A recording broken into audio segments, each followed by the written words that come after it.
चुनाव लड़ेंगे, तरह तरह की बात आप लोगों के बीच में कहेंगे, तरह तरह के लालच देंगे, लेकिन बहुजन समाज पार्टी के सिपाही ना कभी बिके हैं ना डरे हैं। उन लोगों ने ठान लिया है, यहाँ गोकलपुर विधानसभा के लोगों ने, कि इस बार भारी मतों से मास्टर लाल सिंह जी को यहां से जिताकर विधानसभा में आप लोग सब भेजने का काम करेंगे। साथियों, सम्मानित साथियों, यही विधानसभा है जब ये हमारे बीच में जो चौधरी सुरेंद्र जी टूटे स्कूटर मेरे पास आए थे और मैं उस समय जिला अध्यक्ष था, तो हम यहाँ इनकी कोई पहचान नहीं थी। रात दिन आप लोगों के सहयोग से आप लोगों ने मेहनत करी। सीताराम जी पूर्व जिला अध्यक्ष हैं, ये साथी बैठे, इनकी तबीयत खराब है, बीमार है, और पीलिया होने के बावजूद मैंने रात फोन किया, इन्होंने कहा भाई साहब मैं जरूर आऊंगा, और आपके बीच में बैठे हैं। तो ऐसे साथी आज सब लोग बैठे जुम्मेवार साथी हैं। सब लोगों ने ठान लिया कि बहुजन समाज पार्टी का माननीय धर्मवीर जी की अशोक जी की देखरेख में यहाँ बहुजन समाज पार्टी का परचम लहराने का काम करेंगे। आदरणीय बहन कुमारी मायावती के हाथों को मजबूत करने का काम करेंगे। साथियों, जागो जागो सर समाज के लोगों, जागो, बहन कुमारी मायावती ने तुम्हें पुकारा है। बाबा साहब की उंगली का इशारा समझो, पार्लियामेंट तुम्हारा है। बलि बकरों की दी जाती है, बलि बकरों की दी जाती है, शेरों की नहीं। साथियों, शेर बन जाओ, तुम्हें कोई छेड़ेगा नहीं। फूल वही चुग पाते हैं जो कांटों से टकराते हैं। अधिकार मिले ना मांगे से अधिकार तो छीने जाते हैं। साथियों, हम लोग अपना अधिकार छीनना जानते हैं, हम अपना सम्मान प्राप्त करना जानते हैं। जो इन्होंने हमारे समाज के लोगों को बौखलाने का काम किया, बहकाने का काम किया, तरह तरह के लालच देने का काम किया, लेकिन संगठन के सभी साथी बहुजन समाज के सिपाहियों ने यह चीज ठान ली है कि अब किसी के बहकाव में कोई नहीं आएगा। बहुजन समाज पार्टी का इधर उधर जो वोट बढ़ गया था सब इकट्ठे होकर बहुजन समाज पार्टी का विधायक बनाने का काम यहाँ से करेंगे। ये सब तीतर जो समाज के लोगों को तुमने झूठ बोलकर बहका करके फंसाने का काम किया, आज इस समाज को तुमने कटवाने का काम किया। मेरा नंबर भी है, मैं तो कट जाऊंगा, लेकिन मेरे बाद तुम्हारे भी नंबर जरूर आएगा, तुम्हें भी ये खाट के खाने का काम करेगा। तो उसी प्रकार हमारे समाज में कुछ लोग तितर की तरफ घूम रहे हैं कि बीजेपी, इसको बीएसपी को वोट मत दो, बीएसपी को वोट दोगे तो आप खड्डे में वोट डाल देंगे, यहां से बीजेपी जीत जाएगी। ऐसा नहीं है, आप किसी के बहकाव में नहीं आना है और बहुजन समाज पार्टी के खाते में वोट डालकर आदरणीय बहन कुमारी मायावती के हाथों को मजबूत करना है। आदरणीय बहन कुमारी मायावती के हाथों को मजबूत करके दिल्ली प्रदेश के अंदर ये मैसेज देना है कि गोकुल विधानसभा के कार्यकर्ता आज भी वैसे के वैसे ही हैं जैसे पहले थे। उन लोगों ने यह परचम लहराने का काम किया। तो जो फंड का पैसा मिलता है इन समाज में, उस फंड का पैसा उनको ना देके ये बिजली पानी फ्री में बांटे पड़ा है, उस पैसे को वहां खर्च करता है, जबकि ये उसके बाद का पैसा नहीं है, हम लोगों के टैक्स का पैसा है। हम पैसा देते हैं, उसमें से हमें कुछ लालच दे के हमको बहकाला लेता है और अपने वोट को हासिल करके उसके बाद 5 साल तक हमारी बहन बेटियों की बेइज्जती करता है, हमारे जूते मारता है। तो हम लोगों को सुधर जाना पड़ेगा। इस विधानसभा में तुम वोटों वाली सरकार बना सकते हो, वोट तुम्हारा ज्यादा है, इकट्ठे हो जाओ और एक मुश्त होके देखो तुम्हारा प्रत्याशी जीतता है कि नहीं जीतता है। जितने लोग बैठे हैं वो अपने पे आज ये संकल्प लेके जाएं कि लाल सिंह चुनाव नहीं लड़ेंगे, लाल सिंह हम हैं, हम स्वयं चुनाव लड़ रहे हैं। तो देखें कैसे नहीं जीतते हैं लाल सिंह जी। पूरे भारत में के अंदर ये आग फैल चुकी है। दिल्ली में ही नहीं, पंजाब में भी ऐसा ही हुआ, दिल्ली में ऐसा ही हुआ। 10 साल से वो बैठा, 3 बार मुख्यमंत्री बन चुका है वो। तो ये एक हमारे समाज में जो आग लगाई हुई है, इस आग को कैसे बुझाया जाएगा। हमें ये नहीं सोचना है कि बीजेपी को हराना है तो केजरीवाल को वोट करना है, केजरीवाल को हराना तो कांग्रेस को वोट करना है। हमें सिर्फ यह अपने मन में ठानना है कि इन तीनों नालायकों को हराना है तो हमें सिर्फ बीएसपी को वोट करना है। हमें किसी के पीछे नहीं जाना है, हम किसी के तलवे चाटुकार नहीं है। पहचान 2 तरीके से बनती है, एक तो जूते घिसकर, एक जूते चाट करके। तो चमचों को लात मारो, चमचों को बिल्कुल एक्सेप्ट मत करो, जीवन में आने ही मत दो। आप अपनी पहचान जूते घिसके बनाओ, अपनी वोट वहां डालो जो बाबा साहब ने आपको बड़ी मुश्किल से अधिकार दिया था वोट का। तो अपनी वोट को सही तरीके से इस्तेमाल करके बहुजन समाज पार्टी को भारी से भारी वोट दे करके, बहुमत दे करके, हमारे बीच में जो लाल सिंह जी हमारे जो प्रत्याशी हैं उनको भारी से भारी बहुमत से यहाँ पे अपनी सीट निकालिए, क्योंकि पहले भी आप ही ने निकाली है और अब की भी सीट आप ही को निकालनी पड़ेगी। हम बटे हैं और कटे भी हैं। भाई लोकसभा चुनाव में हमारा वोटों की चोरी हुई है।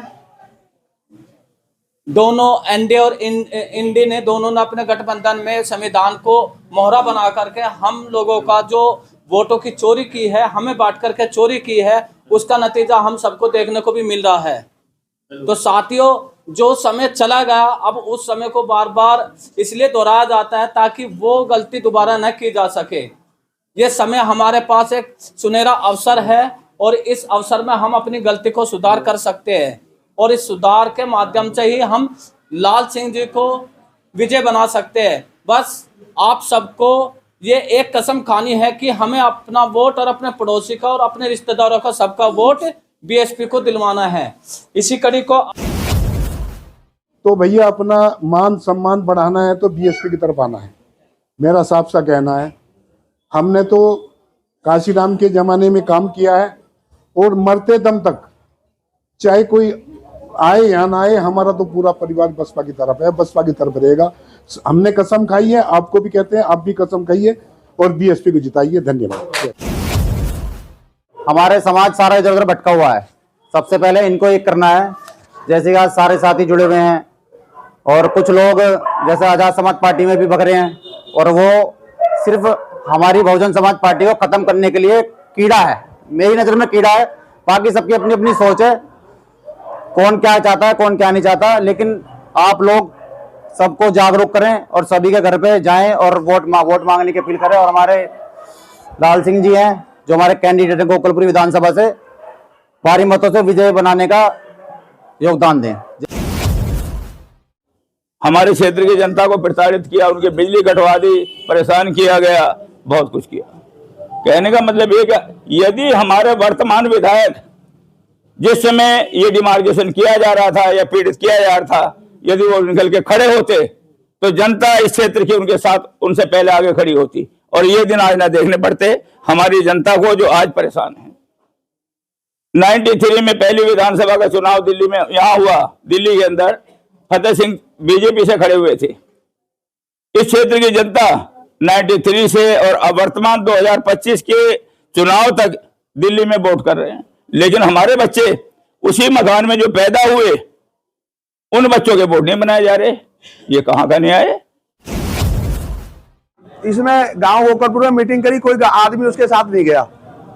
3 आदमी मात्र, गांव से 3 आदमी गए थे मात्र, क्योंकि एक दिन पहले ही मैं सबके घरों में पहुंच गया, घर घर जाकर समझा दिया कि जो गया सो गया, अब उसे वापस ले लो, जो गया उसे वापस ले लो, इसी में फायदा है। और नहीं, अगर दिल्ली में भी बहुजन समाज पार्टी को कम वोट पड़ा तो इससे बढ़िया डूम मरने की जगह नहीं है हम लोगों को। गोकलपुर विधानसभा क्षेत्र में बहुजन समाज पार्टी चुनाव लड़ रही है, ना कि प्रत्याशी। हमने इस बीच के अंतराल में देखा, उम्मीदवार चुनाव लड़ते थे, लोग उम्मीदवारों के इर्द गिर्द रहते थे। आज हमारे पास उम्मीदवार तो है, लेकिन उम्मीदवार चुनाव ना लड़ करके पार्टी लड़ रही है। और पार्टी किसके माध्यम से लड़ रही है, किसके भरोसे पर लड़ रही है? वो आपके भरोसे पर लड़ रही है, जो आप जिम्मेदार आदमी हैं।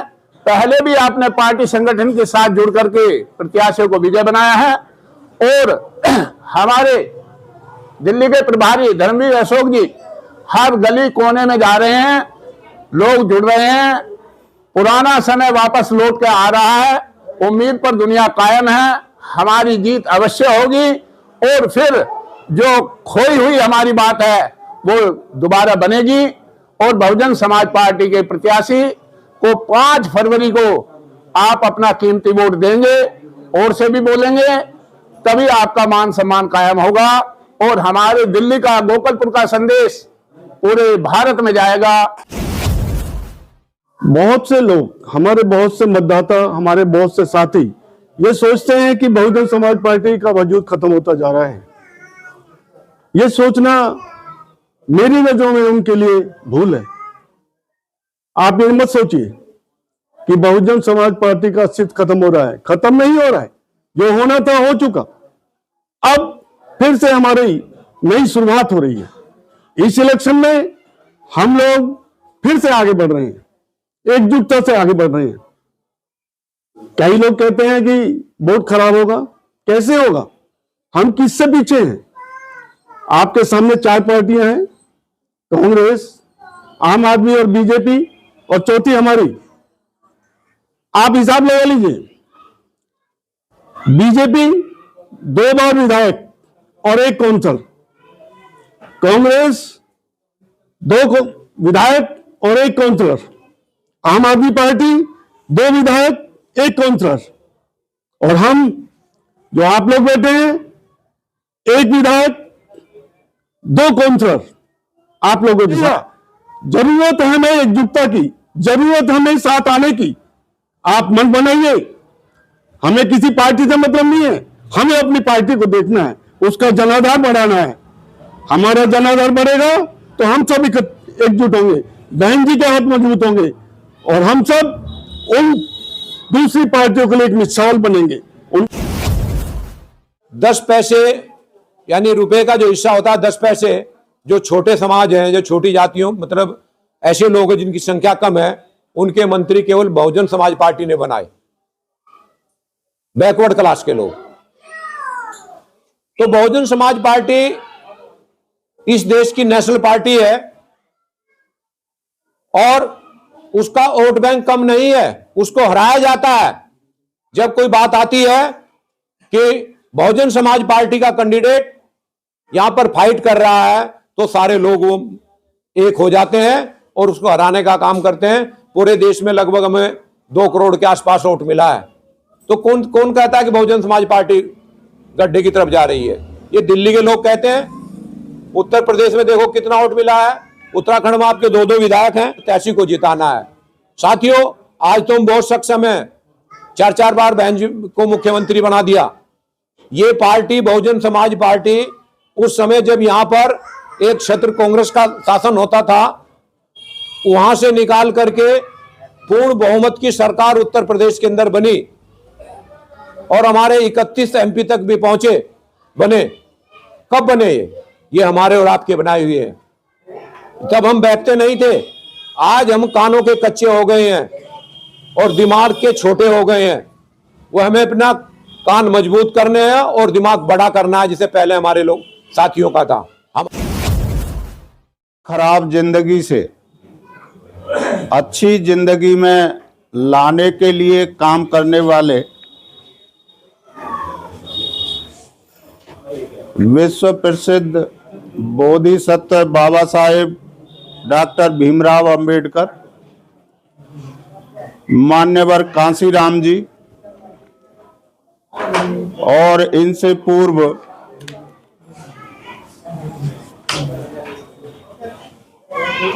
गौतम बुद्ध, गुरु रैदास जी, मैं इन सबको नमन करता हूं। मंच पर आसीन हमारे गुरु श्री धर्मवीर सिंह अशोक जी,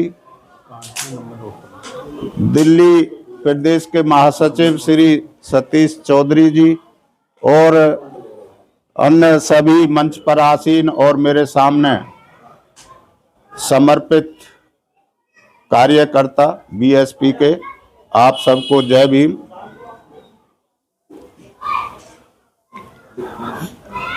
मैं 2023 में J&K ब्लॉक दिलशाद गार्डन के स्कूल से रिटायर हुआ था। ड्यूटी के दौरान बामसेफ नामक संगठन से मैं जुड़ा था, जिसका निर्माण मान्यवर कांसीराम जी ने किया था।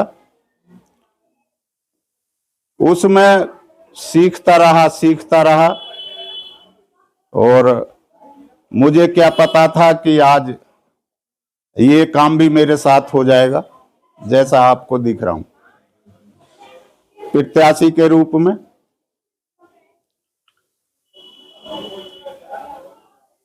अभी लास्ट डे में 26 जनवरी मनाया गया। 26 जनवरी 1950 को हमारा संविधान, बाबा साहब का संविधान लागू हुआ था। उससे पहले 26 नवंबर 1949 को संविधान जो बनाया बाबा साहब ने, संविधान सभा में पास हुआ था। जब संविधान सभा में संविधान पास हुआ था तो बाबा साहब पार्लियामेंट से बाहर निकल रहे थे। उस दिन बाबा साहब के चेहरे पर काफी खुशी थी। वैसे तो कभी भी देखा होगा गंभीर अवस्था में ही उनका चेहरा दिखाई देता था। जब वो बाहर निकल रहे थे तो उनके साथ और 2-4 जनरल कास्ट के सदस्य आ रहे थे और वो कह रहे थे, भाई अंबेडकर आज बहुत खुश हो। कि हाँ खुश है, दिन है खुशी का। हमने जो प्रयास किया है उसमें सफल हुए हैं। कैसे कि अब देश का राजा वोट से पैदा होगा, पेट से पैदा होना बंद हो गया। ये ऑपरेशन कर दिया। तो उन्होंने कहा ठीक है, खुश हो लो तुम, ये तो इतने सालों से तुम देखते आ रहे हो और आगे भी देखते रहना। हम तुम्हारे लोगों को तोड़ेंगे, बांटेंगे, खरीदेंगे। बाबा साहब ने कहा कुछ भी करते रहना, एक दिन तो ऐसा आएगा कि आपको बहुत पीछे छोड़ देंगे। तो लगता है कि ऐसी व्यवस्था जब से चली आ रही है, उत्तर प्रदेश में 4 बार सरकार बनी, पहले कम सीट आई, फिर थोड़ी ज्यादा आई, फिर ज्यादा आई, और इसमें बहुजन समाज के खासतौर से शेड्यूल कास्ट और मोमडन्स के वोट मिल गए। 20% वोट वैसे ही है उत्तर प्रदेश में शेड्यूल कास्ट का, 10-15% और मिल गया इधर उधर से। बहुमत की सरकार बनी। बहुमत की सरकार बनने के बाद जो काम किए बहन जी ने, आप देख लो। देश में तो क्या, विश्व वाले भी देख रहे हैं उनके द्वारा किए गए निर्माणों को, उनके द्वारा बनाई गई नीतियों को। और उनकी बनाई हुई नीतियां अभी तक पूरी नहीं हुई हैं। जेवर हवाई अड्डा लाने के लिए बहन जी का ही वो प्रयास था, अभी तक पूरा नहीं हुआ। 14-15 साल हो गए। बहन जी होती तो 5 साल में चालू हो जाता। तो बहुजन समाज पार्टी कोई नौटंकी नहीं करती है, काम करती है। नौटंकी आप देख रहे हैं टीवी के माध्यम से, अन्य मीडिया के माध्यम से। 2 ही पार्टियों में संघर्ष दिखाई देता है, जैसे और कोई है ही नहीं लड़ाई में। मतदाताओं की ताकत का उनको एहसास कराना है आपको कि ऐसा नहीं चलेगा, अब वैसे चलेगा जैसा हम चाहेंगे। ये ताकत बाबा साहब ने संविधान में दे दी थी कि सरकार जो चलेगी वो जनता ही उसकी मालिक होगी। या तो सही काम करे और नहीं 5 साल बाद उसको पटक देंगे। पटका भी है और उछाला भी है। एक हथियार ने जो बिना दर्द पहुंचाए काम कर देता है, वो है वोट। वोट आएगा तो सरकार बनेगी, वोट नहीं आएगा तो नहीं बनेगी। सीधी सी बात है। और आप अगर वोट देते हैं बहुजन समाज पार्टी को, गोकलपुरी विधानसभा सीट का जो क्षेत्र है उसमें हम लगभग सारा कवर कर चुके हैं। हमें तो ये रिजल्ट सा दिखाई दे रहा है कि आप लोग इस सीट को हॉट सीट बना देंगे पूरे देश के लिए, और पूरे देश के लिए आप एक संदेश भी देंगे। गोकलपुरी की जनता, गोकलपुरी विधानसभा क्षेत्र की पूरी जनता पूरे देश को एक संदेश देगी कि बहुजन समाज पार्टी इतनी नहीं गिरी है जितना तुम लोग सोच रहे हो। ये अप होना शुरू होगी, जितना होना था डाउन हो गई। उसके भी कई कारण हैं, आप लोग ज्यादा बेटर जानते हैं, राजनीति में रहते हैं। कुछ मेरे साथी हैं, रिटायर्ड भी बहुत सारे दिख रहे हैं, वैसा ही मैं हूं। कुछ ज्यादा तो राजनीतिक बात नहीं आती, तो मैं चाहता हूं कि आप इस सीट को हॉट सीट बना दें, बहुजन समाज पार्टी को वोट करें और करवाएं, ये आपसे मेरा अनुरोध है। दूसरा यह है कि इस क्षेत्र की जनता को जो चाहती है कि एक एमएलए ऐसा हो जो आपकी उम्मीदों पर खरा उतरे, मैं वो काम करूंगा। कहीं संघर्ष की बात आएगी, आपकी डिमांड के लिए, मांग के लिए, जो मेरे से नहीं हो पा रही है, सरकार करेगी, तो मैं आपसे आगे चलूंगा और आपकी उम्मीदों पर खरा उतरूंगा। आप एकमत होइए और बहुजन समाज पार्टी को जिताइए। धन्यवाद।